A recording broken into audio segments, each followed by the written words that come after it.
Ahora, desafortunadamente, esto no es un hecho aislado. No es algo que nos haya pasado a nosotros nomás y que no se vaya a repetir. Porque la negra no es la primera persona mapuche caída. Hoy día estamos recordando al Peñi Catrileo.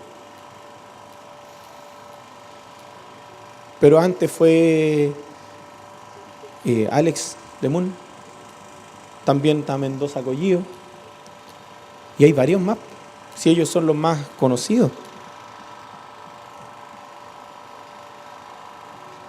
Y hoy día entonces tenemos a una anciana de más de 60 años que es declarada peligro para la sociedad,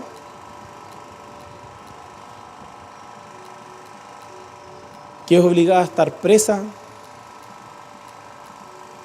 que para exigir derechos tiene que hacer una huelga de hambre. Tenemos peñas en huelga de hambre en la cárcel, peñas que están acusados también injustamente.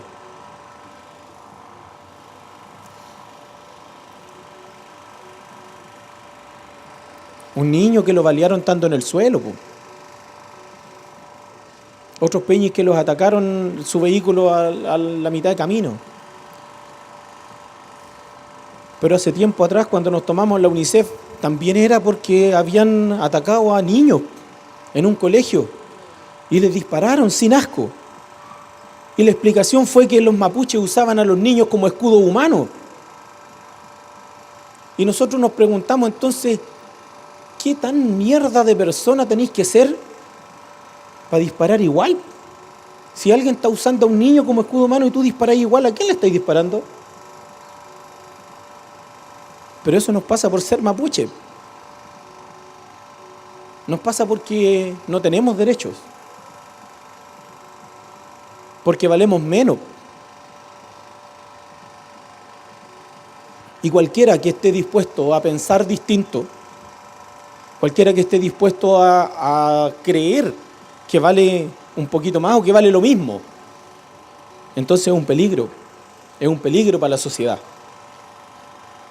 Y es una amenaza, sobre todo si eso se puede multiplicar, si esa forma de pensar se puede replicar y puedan haber más que se crean iguales.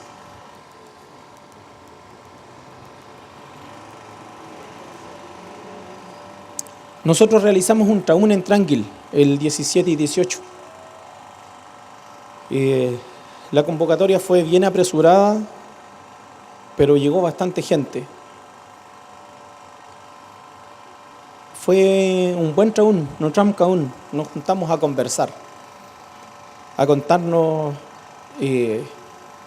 nuestras historias, a compartir lo que había pasado en Tranquil, cómo la gente de la comunidad Quillenpan se sentía vulnerada, cómo les habían ocupado el terreno, cómo les cortaron su camino, cómo se metían por dentro de sus casas, cómo les ocuparon un cementerio y le destrozaron el cementerio para sacar por ahí el agua de la central, para contar del asesinato de mi mujer, para contar que a la negra la asesinaron, y que la asesinaron porque nosotros decidimos alzar la voz y decidimos ser mapuche, para contar también que si no fuera porque nosotros teníamos un teléfono un poco más moderno, jamás se hubiera sabido lo que estaba pasando arriba en la cordillera. Porque Tranquil es un lugar precioso, que queda de Coñaripe hacia la cordillera, hacia el sur. Pero está bien arriba de la montaña y está un poco aislado de las comunicaciones. Y eso es lo maravilloso en todo caso. Pero también escuchamos en ese traún los comentarios de otra gente que venían de otras comunidades.